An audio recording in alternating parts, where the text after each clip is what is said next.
Podcast Chá com as Doulas. Bem-vindos ao nosso podcast Chá com as Doulas. Eu sou a Luana, mãe da Luísa e da Clarice, e doula. Meu nome é Mislene, sou mãe da Aline e do João e sou doula. Eu sou a Aline, mãe da Anne e doula. Eu sou Sabrina, sou mãe da Ana Sofia e da Clarice e sou doula.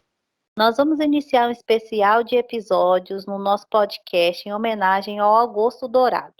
O Agosto Dourado é o símbolo da luta pelo incentivo à amamentação, que acontece durante o mês de agosto, e a cor dourada está relacionada ao padrão ouro de qualidade do leite materno.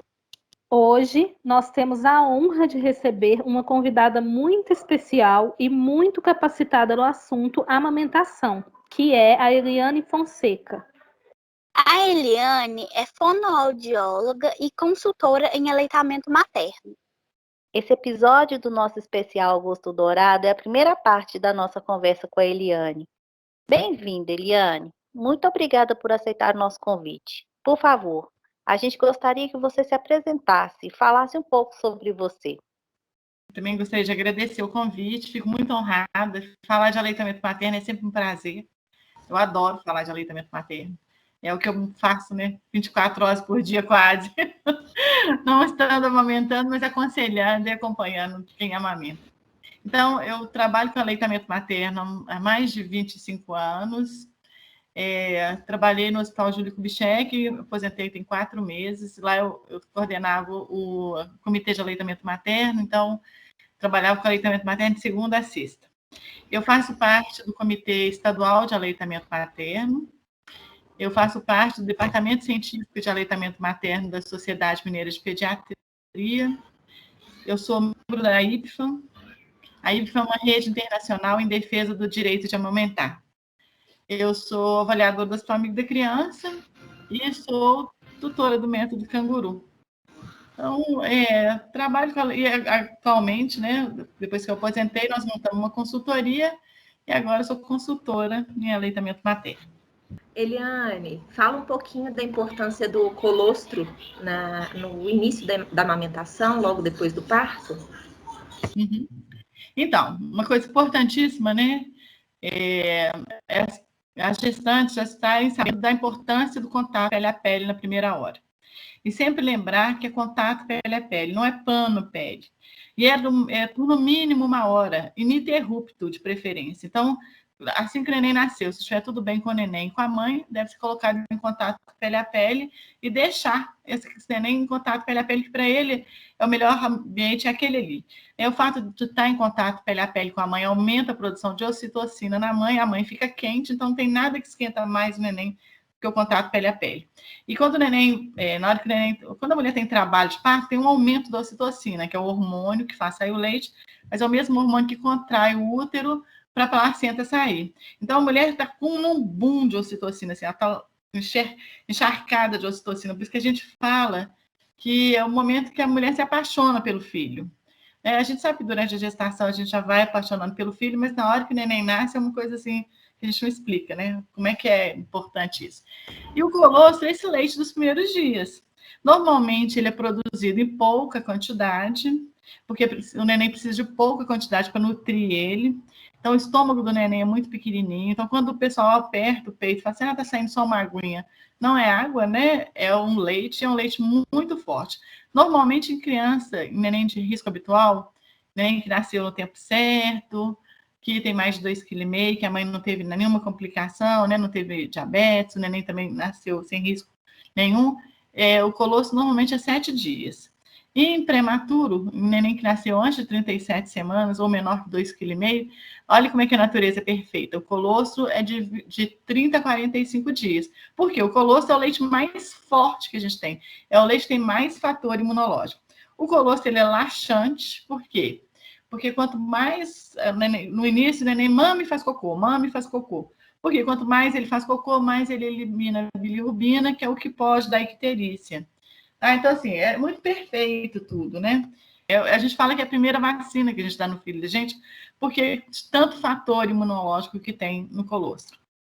Eu já ouvi falar sobre a colostroterapia com os prematuros que estão internados, que é gotinha por gotinha, né? E aquela gotinha de colostro salva aquele bebê. Então, a colosterapia hoje em dia tem sido mais difundida, as pessoas estão investindo mais na colosterapia, mas a colosterapia não é para alimentar o neném, não. É só para imunizar o neném. Tanto é que são gotinhas mesmo. E que você vai passar na cavidade oral do neném para ele poder absorver, para cair na corrente sanguínea, para melhorar o sistema imunológico desse neném, tá? Mas a colosterapia é uma coisa muito importante, e ainda bem que as pessoas, né, os hospitais estão começando a ter essa visão e querer realmente fazer colosterapia. Eliane, e a pojadura? O que é importante que a mulher faça nesse momento? Então, a pojadura é o aumento da produção do leite, que normalmente em primípara, a mulher que tem o primeiro filho, acontece do 2º ao 5º dia de vida, normalmente. Em primípara, principalmente, vai acontecer por volta do 3º dia. Então, é quando o peito fica cheio de leite, tá? Se o peito estiver muito cheio de leite e estiver incomodando a mulher, ela pode fazer uma ordenha de alívio. O que é ordenha de alívio? Ela vai colocar uma compressa de água fria. Então, são compressas de água fria no peito, no máximo 15 minutos. Depois de colocar a compressa, ela vai fazer uma ordenha para diminuir um pouquinho aquele incômodo. Então, vai tirar um pouco de leite. E aí, depois, ela vai colocar um sutiã bem apertado. Normalmente, já funciona quando o peito está muito cheio nesse início, tá? E colocar o neném para mamar em livre demanda, né? O que é livre demanda? É o neném mamar a hora que ele quiser, o tanto que ele quiser. A gente fala que é a amamentação guiada pelo neném. Ele que determina o tanto que ele quer e a hora que ele quer. Então, é muito importante. E no início, a capacidade gástrica do neném é muito pequena. Nos 2 primeiros dias, a capacidade gástrica do neném, a gente fala que é do tamanho de uma bolinha de gude, né? Aí cabe de 5 a 7 ml em cada mamada, normalmente, tá? É o que normalmente o neném precisa nesses 2 primeiros dias de vida. Por volta do 3º dia, o que acontece? Aumenta a produção de leite, né? Que a pojadura está acontecendo. Aí aumenta um pouco a capacidade gástrica do neném. É o que o neném precisa para nutrir ele. Aí, normalmente, é o tamanho de uma bolinha de gude um pouco maior. Aí cabe de 22 a 27 ml em cada mamada, que normalmente é o que o neném precisa para alimentar ele. Por volta de 10 dias, o estômago fica do tamanho de uma bolinha de ping-pong. Cabe de 60 a 80 ml em cada mamada, que normalmente é o que o neném precisa. E por volta de um mês, cabe mais ou menos tamanho de um ovo de galinha, né? E cabe mais ou menos de 80 a 120 ml, que é a capacidade gástrica, e vai ficar muito tempo por muito tempo desse tamanho, com essa capacidade gástrica. Normalmente, a mulher produz 800 ml de leite por dia. Claro que algumas mulheres produzem um pouco mais, algumas um pouco menos, mas a média é 800 ml de leite por dia, que é o que o neném precisa para nutrir ele. Até o 6º mês, né? O ideal é que seja só o nosso leite, sem água, sem chá, sem outro leite, mais nada a não ser o nosso leite. Depois do 6º mês, a gente deve começar a dar outros alimentos, mas deve continuar amamentando até 2 anos ou mais, ou então enquanto for confortável para a mãe e para o neném. No primeiro ano de vida, o alimento principal é o nosso leite. Os outros alimentos, mesmo depois do 6º mês, quando a gente começa com a introdução alimentar, os outros alimentos são complementares. O nosso leite continua sendo o alimento principal no primeiro ano de vida. E quanto à hiperlactação, você pode dizer o que é e como proceder? Então, a hiperlactação é muito interessante. Eu falo que fazer a consultoria me fez ver de outra forma as coisas, né? Porque no hospital, normalmente, era 24 horas, 48 horas, eu botava para mamar, era muito tranquilo, mas eu não acompanhava, né? E agora, fazendo essa consultoria, eu tenho visto que é muito mais frequente a hiperlactação do que eu imaginava. Então, às vezes, o neném ele começa a largar o peito toda hora, ou a morder o peito, por causa da hiperlactação. Porque se tem um fluxo muito grande de leite, então a hiperlactação é uma produção excessiva de leite, né? Principalmente na hora que tem o reflexo da ocitocina, né, que pesa mais. Porque quando tem o reflexo da ocitocina, o leite sai em jato. E aí é muito leite, o neném não consegue controlar direito essa quantidade de leite na boca dele. Aí, às vezes, ele joga a cabeça para trás, ou às vezes ele morde o peito, ou ele solta o peito, ou ele engasga. E aí tem algumas estratégias que a gente faz. Primeiro é a posição. A gente tem uma posição que a gente deita, a gente fica com o corpo mais para trás e deita, leva o neném no peito, mas o neném mais deitado em cima do peito da gente, porque pela ação da gravidade, e também porque ele tem que fazer mais força para extrair o leite, então o leite não sai tão em jato. Então melhora demais essa questão desse leite, esse fluxo tão grande de leite na boca dele, principalmente na hora que tem o reflexo da ocitocina. Então essa posição ajuda muito a melhorar essa questão da amamentação quando tem hiperlactação. Quando tem hiperlactação, como o neném morde muito o peito, né? E aí, às vezes, a mãe fala assim, ele está mordendo meu peito, ou então ele está engasgando muito, ou ele está soltando muito meu peito, aí a gente tem que ficar atenta se não é uma hiperlactação. Aí ela pode tirar um pouco de leite, mas sempre lembrar que ela vai só tirar um pouco antes de começar a amamentar, por causa do reflexo da ocitocina. O reflexo da ocitocina, normalmente, acontece do 2º ao 5º minuto que a gente inicia a amamentação. Então, quando tem um reflexo da ocitocina, ela sente até uma fisgada, assim, o leite saindo mesmo. Tem mulheres que percebem direitinho quando está tendo esse reflexo da ocitocina.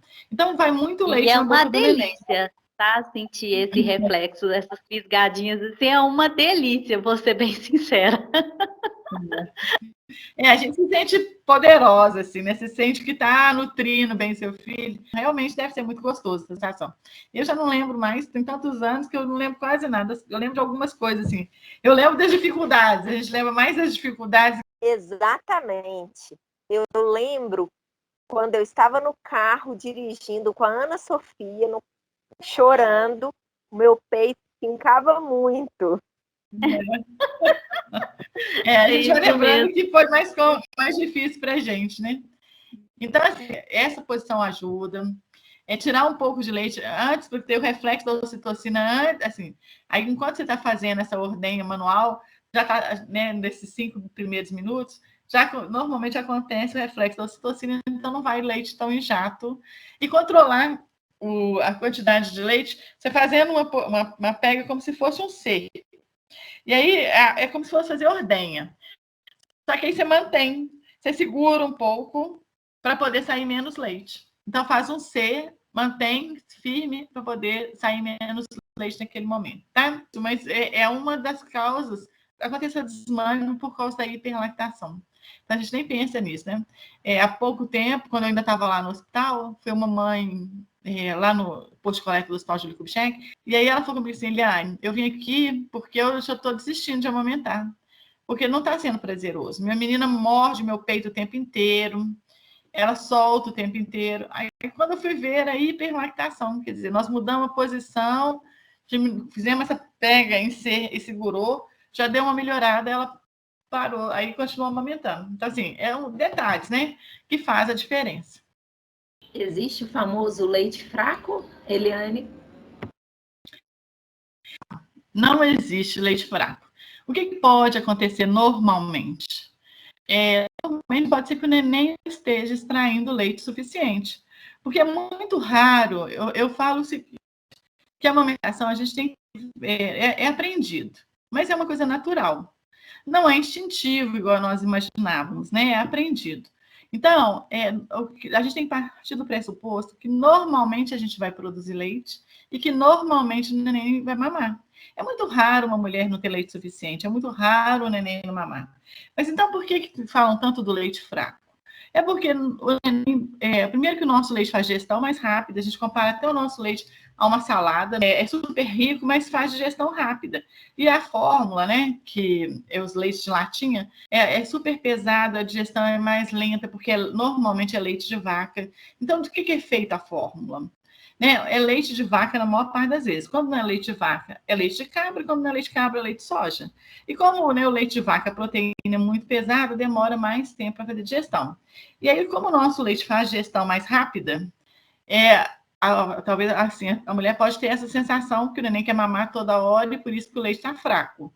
E também, gente, por que o neném quer mamar toda hora? Ele está exatamente, né, até o 3º, 4º mês na esterogestação. O neném não entendeu que ele nasceu, então ele quer ficar agarrado com a mãe ou com o pai e quer mamar o tempo inteiro. Por quê? Mamar calma, dá prazer, ajuda a desenvolver o cérebro. Às vezes ele vai chupar o peito para tirar leite, às vezes ele vai chupar só para acalmar, mas ele quer ficar chupando toda hora. Então a mulher acha que o menino começa a mamar toda hora, né? Ele quer colo o tempo inteiro, mas imagina só, ele acabou de nascer, ele está acostumando aqui fora, para ele é tudo muito novo. Então o porto seguro dele é a mãe dele, ele quer ficar agarrado na mãe e sugar é muito prazeroso. E aí ele quer sugar. Aí ela acha que está mamando toda hora, que o leite não está sustentando, que o leite é fraco. Outra coisa que pode achar que o leite é fraco é porque como se o neném estiver pegando errado no peito, ele não consegue extrair muito leite. E aí, como ele não extrai muito leite, né? Às vezes ele não ganha peso, fica muito irritado. Aí a mãe acha que o leite dela é fraco, não está sustentando, mas normalmente é a pega que está errado. Normalmente é o neném que está mamando errado. Então não existe leite fraco. Nosso leite é muito pelo contrário, é super poderoso, né? Você pode falar para a gente um pouco mais também, porque aí se não existe leite fraco, a gente vai agora tratar das mães que tiveram anemia ferropriva. A amamentação ela é prejudicada nesse caso? Então, mesmo uma mulher anêmica, o que acontece? A natureza é muito perfeita. Se a mulher está anêmica, ela vai passar o melhor alimento para o filho dela. Mas só que aí a gente vai ter que ter o cuidado de cuidar dessa mulher, porque ela vai ficar mais debilitada ainda, né? Então, assim, é cuidar da mulher, mas em relação ao leite, o leite vai continuar sendo um alimento perfeito para o filho dela, tá? Então, é o cuidado com a mulher. Nós temos que tratar e acolher essa mulher. Existe alguma contraindicação para a amamentação, Eliane? Alguma doença em que não possa amamentar? Então, no Brasil, né, porque na África pode, mas a mãe HIV positiva ela não pode amamentar. Né? E tanto é que tem uma política no Brasil que não pode amamentar nos primeiros meses, né? Não sei se é a secretaria que fornece o leite, né? Acho que você sabe melhor do que eu isso, né, Sabrina, porque você é assistente social. Mas é fornecido algumas latas de leite para essa mulher, porque ela não pode amamentar aqui no Brasil. Mas na África, né, como lá a desnutrição é muito alta, e a AIDS também, a incidência é muito alta, mas como se não mamar no peito, o neném vai morrer de fome, então mesmo com esse risco de adquirir a AIDS, esse neném vai mamar no peito. Mas aqui no Brasil, política que não pode. Então é HVTL, HV, tem outra virose também, HTLV, eu acho. E AIDS, né? AIDS é o mais comum, HIV positivo não pode amamentar. Mas fora isso, assim, são pouquíssimos os casos que contraindicam o aleitamento materno. Às vezes contraindica temporariamente só, né? A contraindicação mesmo é HIV positivo.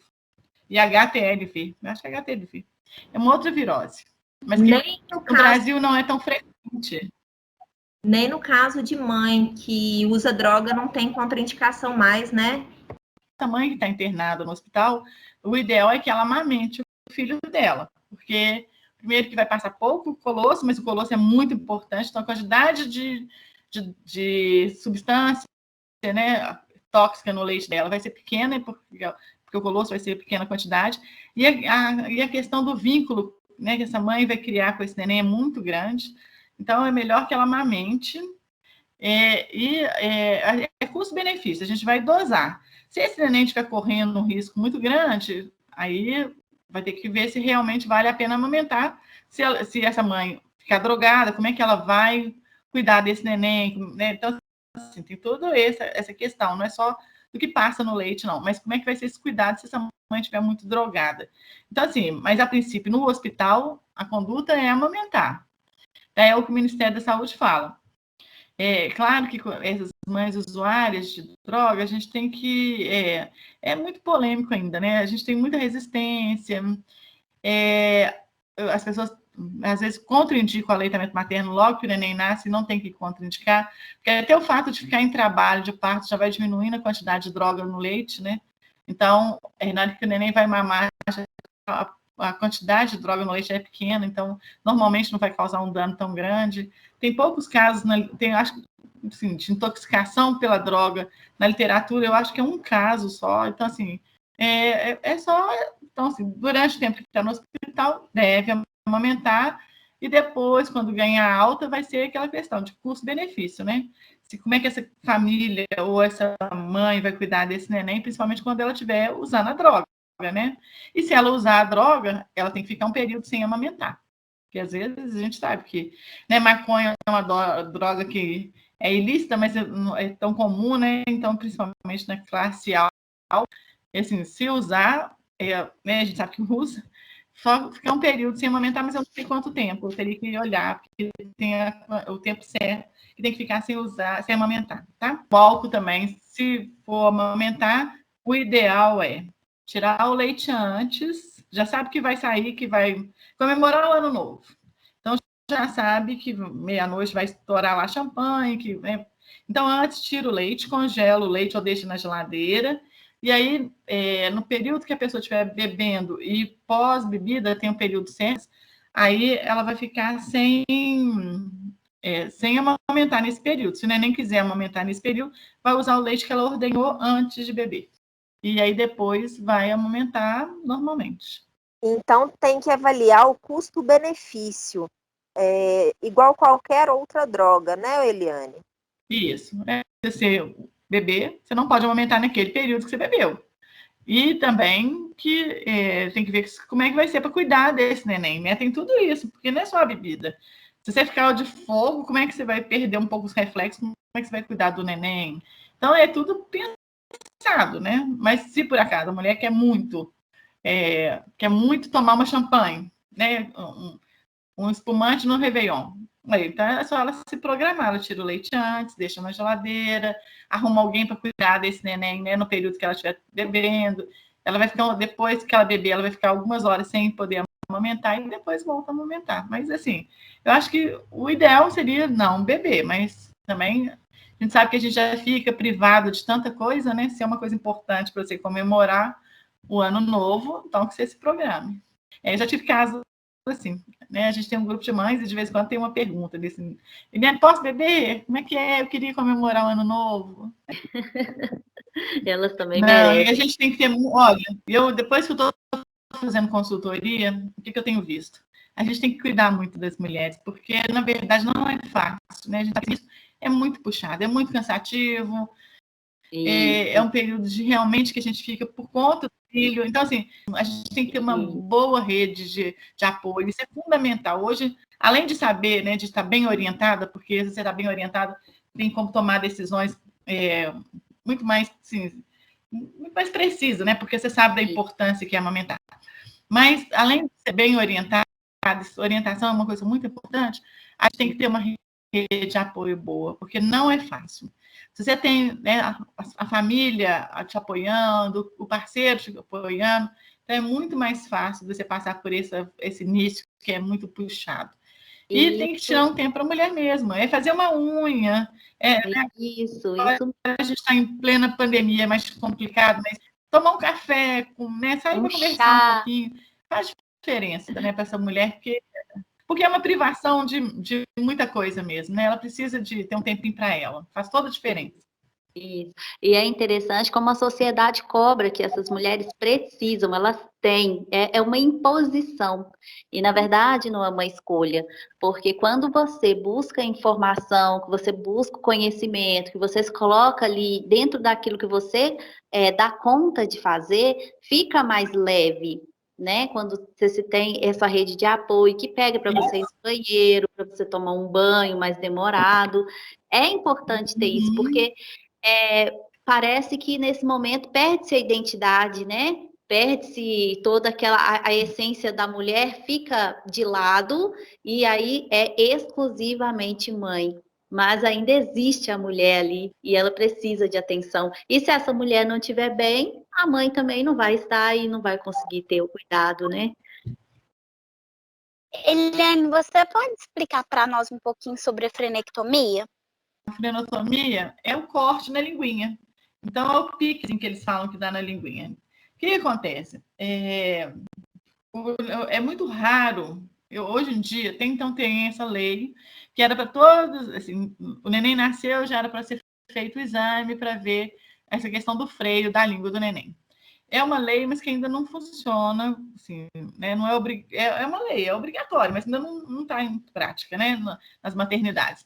Tem algumas maternidades que já fazem, outras não.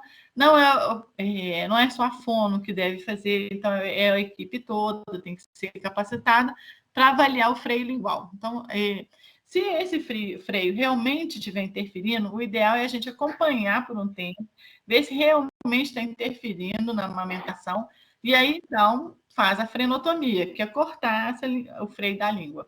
Mas o que acontece? Quando saiu essa lei, virou um boom. Todo mundo queria fazer frenotomia. Achava que qualquer dificuldade para amamentar era frenotomia. Aí foi um boom de cirurgia, né? E a gente sabe que dá um corte, que não dá ponto, que essa região fica cruenta, que a gente fala. Então, assim, o neném, a anestesia às vezes não pega direito, porque é uma área difícil de anestesiar. Assim, depois, quando o neném vai mamar, teve um corte ali, às vezes isso vai interferir na amamentação, porque ele sente dor na hora que ele vai ter que protuir a língua, que ele vai ter que jogar a linguinha para frente para poder extrair o leite. Então, assim, a gente tem que ser muito criterioso na indicação de uma frenotomia e muito bem avaliado. Então, assim, teve esse boom que todo mundo queria, tudo era frenotomia, então qualquer anquiloglossia já achava que tinha que fazer o corte no freio da língua, né? Aí depois começou a ficar mais criterioso. Hoje eu já vejo que as pessoas já não indicam com tanta frequência. Mas na minha vida de aleitamento materno, né, nesse período todo que eu trabalho com aleitamento materno, eu só pedi até hoje 3 avaliações. Mesmo assim, porque eu prefiro que uma pessoa que já mexa com isso todos os dias avalie para ver se vai ter que fazer frenotomia. E essas 3 avaliações, nenhuma teve que fazer frenotomia. Só para esclarecer minha curiosidade, o freio da língua é aquela pelinha que a gente tem debaixo da língua aqui na frente, não é isso? Que segura ali a língua mais na base da boca. É essa pelinha? Isso. É isso mesmo, que o freio está debaixo da língua, mas ele pode estar bem posterior, tá? Às vezes não tem o freio aqui na frente, não. Ele pode estar preso até lá atrás. Por isso que é bom, assim, tem a classificação, né, que faz para poder avaliar se tem ou não que fazer a frenotomia. Mas a frenotomia, como não vai só a língua, porque a língua na amamentação ela tem que estar na frente o tempo inteiro. Então ela fica protuída lá na frente o tempo inteiro. Então, vai apertar o mamilo e a areola contra o palato, o céu da boca, para extrair o leite. Então, como não vai só a língua, vai mandíbula também, né? Porque o que é o movimento de ordenha? O movimento de ordenha é a mandíbula desce, vai para frente, sobe e vai para trás. Agora, o movimento que não é de ordenha, né? Que é o da mamadeira, o da chupeta, é o movimento de pistão, que abre e fecha, abre e fecha. Então, só desce mandíbula e sobe. Então, como na ordenha a mandíbula vai para frente, a língua também, aí vai a língua para frente, a mandíbula também. Então, não vai só a língua, vai a mandíbula também junto. E mesmo assim, às vezes, mesmo com a língua com o freio preso, um pouco mais preso, ou mesmo, né? Um freio que a gente ficaria preocupada em manter, às vezes o neném consegue mamar, porque o organismo faz adaptações muito bem. E o neném tenta fazer adaptações também. Então, por isso que a gente vê que tem que acompanhar. Se o neném não está conseguindo ganhar peso direito, se essa mãe está sempre com o peito machucado, e essa língua, a gente vê que o freio da língua está mais comprometido, aí sim vale a pena fazer uma avaliação e talvez fazer uma frenotomia. Mas tem que ser muito criterioso também, porque lembrando que é um corte, que o neném sente muito mais dor do que a gente, porque a gente se prepara para sentir a dor, o neném não, né? Fica essa área sem dar ponto, então uma área que fica aberta. Então não é como um boom de frenotomia igual fazia anteriormente, agora está mais, assim, eles estão com mais critério, ainda bem. Eliane, e isso não é um empecilho para a amamentação, né? Então, a gente vai avaliar. Se esse neném tiver com muita dificuldade de ganho de peso, se essa mãe tiver, se o peito da mãe não melhora de jeito nenhum, está sempre machucado, porque se a língua fica mais posteriorizada, não consegue extrair leite direito, e essa língua fica passando na frente do mamilo, pode machucar. E aí fica mais tempo mamando, porque não está conseguindo extrair leite direito. Então, é uma avaliação. Mas, normalmente, se tiver que fazer, porque vai ter o grau, né? Lá que eles vão fazer a avaliação, tem os graus, aí vai ter que fazer a frenotomia, mas é muito raro ter que fazer a frenotomia por causa do aleitamento materno. Não é uma coisa igual a gente imaginava que era tão frequente, não. Agora, lá no hospital, há pouco tempo, né, enquanto eu estava lá, teve uma mãe que na hora que eu vi o neném chorando, eu falei, não, eu falei com o pediatra, você vai ter que fazer frenotomia, porque a língua era, assim, era forma de coração, tão presa que era. E aí eu cheguei para a mãe e falei assim, você viu que seu neném tem a linguinha presa? O que o pediatra te falou? Ela falou assim, eu vi. Eu falei, e como é que tá para amamentar? Ela falou assim, tá ótimo. Eu falei, seu peito não tá machucado, não tem nada? Ela falou, não. Aí eu falei assim, ela falou assim, olha, meu outro filho foi a mesma coisa. Tinha a língua igualzinha a esse e eu amamentei até 2 anos e tanto. Então eu falei, minha filha, então tá ótimo. Não vamos nem mexer, acabou. Que legal. Quer dizer, você também tem que ver a história da mãe, né? Então, assim, mesmo com aquela língua, com essa limitação toda, no formato de coração, né? Nem chorava, você viu um coração. Então, você via que estava muito preso. Então, eu falei, então a gente vai acompanhando. Se também não te machucar e se o seu neném estiver indo super bem, não vamos mexer, né? Vamos esperar. E se tiver que fazer a frenotomia lá na frente, tudo bem. Né? Mas agora não. Porque às vezes precisa fazer mais na frente, porque se ela está muito presa, ela pode interferir na fala. A amamentação é trabalho mecânico. São vários músculos que vão estar atuando para extrair o leite. A língua não é um músculo, mas como a língua tem vários músculos, a gente fala até que é o músculo mais trabalhado no aleitamento materno, é a língua. Então, como a língua é muito trabalhada no aleitamento materno, às vezes ela melhora, né, vai adaptando e nem tem muito repercussão na fala, nem na mastigação e nem na fala. Mas se, por acaso, tiver uma repercussão, tiver interferindo na mastigação ou na fala, aí vai ser um outro momento que vai ter que fazer a frenotomia, mas aí a criança já entende mais, né? Ou a pessoa já entende, ela já se prepara para a dor, que é diferente, né? O bebê não se prepara, e a gente sabe que o neném sente mais dor por isso, porque ele não se prepara para sentir a dor. Então, aí é uma avaliação mais na frente, mas a princípio, se estiver dando tudo certo, não vamos mexer, não. Como a pressão em amamentar é muito grande, então querem soluções muito rápidas também, né? Isso, Isso mesmo, a gente vê muito isso, querem solução muito rápida, e às vezes é um processo, né, gente? Cada filho é único, cada pessoa é única, né? Então, assim, a gente fica pensando que todo mundo vai ser do mesmo jeito. Tem neném que demora um pouco mais para ganhar peso, mas se a curva está ascendente, está tudo bem. Né? A cobrança em relação ao peso é uma coisa impressionante. Eu vejo isso toda hora, né? Não ganhou 30. Pois, gente, não tem que ganhar 20 a 30. Né? A gente tem que ver primeiro o biotipo da família. Esse neném, às vezes, como é trabalho muscular, às vezes ele demora mais tempo para ele ter mais força muscular para extrair o leite. Então, se a curva está ascendente, o neném está fazendo xixi várias vezes ao dia, a urina é clara, não tem cheiro forte, e a gente vê que está indo tudo bem com o neném, clinicamente ele está bem, vamos esperar. Às vezes demora um pouquinho, mas daqui a pouco ele ganha peso. Eu quero até falar sobre isso, porque a minha primeira filha, ela já nasceu baixo peso, ela nasceu com 2,850, amamentou até os 2 anos de idade, um pouquinho mais de idade, e já o João que nasceu, e o João que nasceu 20 anos depois, nasceu com 3,50 kg e amamentou até 6 meses. Depois de 6 meses não tinha mais nada que a gente fazia para ele pegar esse peito. E eu fiquei muito chateada na época, eu falei assim, não, pelo amor de Deus, né? E eu amo amamentar, foi uma coisa que me deu muito prazer amamentar. A famosa culpa materna. Mas eu compreendi, porque forçar ele também uma coisa que ele não queria é até desumano, né? Ele comia fruta e ele mastigava muita, toda hora ele estava mastigando alguma coisa, é fruta, é banana, é laranja. Então ele cresceu, os dois cresceram muito saudáveis.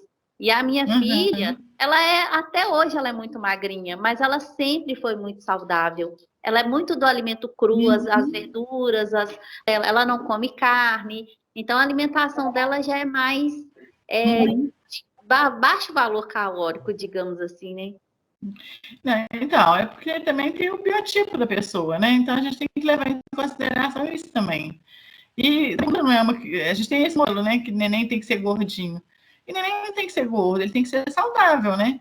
E mesmo assim, né? Por exemplo, vamos colocar uma pessoa de 30 anos. Uma pessoa de 30 anos, ela pode ter 70 quilos, como pode ter 75, e está dentro da normalidade. Né? Assim, então, assim, a gente não tem aquele padrão que tem que estar com 2 quilos, 3 quilos, 4 quilos para ser dentro do padrão de normalidade.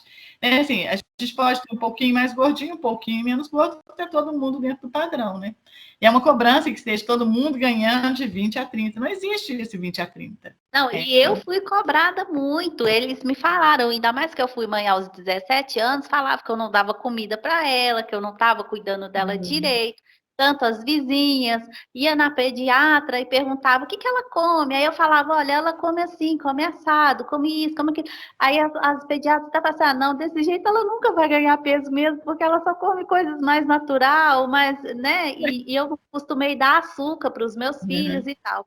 Mas tinha uma vizinha que um dia eu fui para casa tão chateada, porque ela falava assim, não, você não trata dela direito. Falei assim, gente, meu Deus, acho que eu sou uma péssima mãe, porque minha filha não toda. Aí eu quis saber, depois disso, falou, é que eu nasce uma mãe, nasce uma culpa, né? Tipo isso. A gente se culpa por tudo mesmo, né? Qualquer coisa, a culpa é da gente. A gente nem está nada envolvido com a gente já que a culpa é da gente.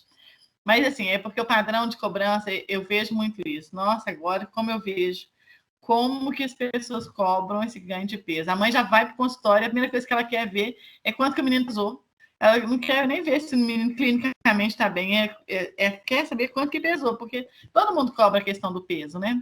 E quando o menino não está dentro do padrão de ganhar peso entre 20 e 30, que está ascendente a curva, mas não ganhou 20 a 30, o povo acha que tem que entrar com fórmula. Gente, é muito difícil mesmo. E também é o seguinte, se precisa aumentar o aporte calórico desse neném, precisa dar mais leite para esse neném, que seja o leite da própria mãe. Se ela não conseguir fazer ordenha desse leite para poder completar com o leite dela, aí sim a gente entra com fórmula. Então, assim, a fórmula tem momentos que precisa? Tem. Mas não pode ser uma regra, tem que ser uma exceção, tem que ser muito pontual. Assim, porque a fórmula pesa o estômago do neném, ele começa a mamar menos na gente, porque demora mais para fazer digestão. Se ele começa a mamar menos na gente, ou faz intervalos maiores, a gente vai começar a diminuir a produção de leite, então isso tudo vai levando a desmame. Porque o desmame também não é só o uso de mamadeira, chupeta, que a gente sabe que é muito comum causar o desmame mesmo, mas também o uso de fórmula. Assim, se começou a usar muita fórmula, primeiro que assim, a fórmula, se você vai completar, você completa no copinho, ou na colher dosadora, ou na mamadeira, né? Então, assim, de preferência que não complete na mamadeira, mas às vezes as mulheres usam, né? Então, assim, mesmo o copinho e a colher dosadora, o fluxo de leite é maior do que no peito, e menos esforço, e menos tempo para poder saciar a fome. Então, existe realmente uma indicação para a fórmula? Assim, tem alguns casos que realmente precisam, né? Mas é muito raro, assim. A gente tem que ver que, assim, são pouquíssimos os casos que a gente precisa entrar com fórmula. E quais seriam? Também, às vezes, entra e... Se a mãe se tem que completar, nem se a curva está ascendente, não precisa completar, mas se está com muita dificuldade de ganho de peso, ou o neném está muito irritado, não está fazendo xixi, se a gente vê que está desnutrido ou desidratado, né, aí precisa de aumentar esse aporte desse neném. Se a mãe conseguir fazer ordenha do leite dela, ótimo. Se não, vai ter que ser com fórmula, né? Então, assim, a gente tem que ver. Se ela consegue, o ideal é que seja o leite dela. E alguns outros casos, né? Por exemplo, tem casos que o Ministério da Saúde fala, tá? Algumas doenças são pouquíssimas que a gente precisa completar, mas eu não lembro de cabeça, eu não lembro, não. E os bebês com fenda palatina e lábio leporino talvez precisem de fórmula para até adequar a amamentação, não? Olha, o que acontece? O neném fissurado, né? Fissura de lábio, fissura de palato, ou as duas fissuras, né? Palato e lábio. A primeira coisa é acreditar. É acreditar que vai dar certo, porque a natureza é muito sábia e adapta muito bem. Depois, é oportunizar. É você colocar o neném para mamar e ver o que dá. E depois acompanhar. Então, assim, francamente, assim, da minha experiência, os meninos com fissura mamam muito bem. Alguns casos você precisa completar, quando ainda não está ganhando peso suficiente por causa da adaptação, mas, assim, os meninos que eu atendi com fissura mamaram, porque é acreditar, porque normalmente as pessoas acham que como está aberto, lábio e palato, acha que não vai conseguir extrair leite, né? E também o defeito está na cara quando é lábio. Já assusta a mãe. Lembra que a ocitocina, ela tem uma interferência muito grande com o emocional. O que faz? A ocitocina é o hormônio que faz sair o leite. Se eu estiver nervosa, com medo, sentindo dor, insegura, isso tudo diminui a ocitocina. E aí, se a mãe já bate o olho na cara do neném, vê aquele lábio aberto lá, ela já fica pensando que todo mundo vai achar o menino dela feio. Ela bloqueia a produção de ocitocina. A conversa tá ótima. A Eliane tem muita informação para dar. Então, a gente dividiu esse encontro e nós vamos continuar na semana que vem. Até o próximo episódio. Obrigada, gente!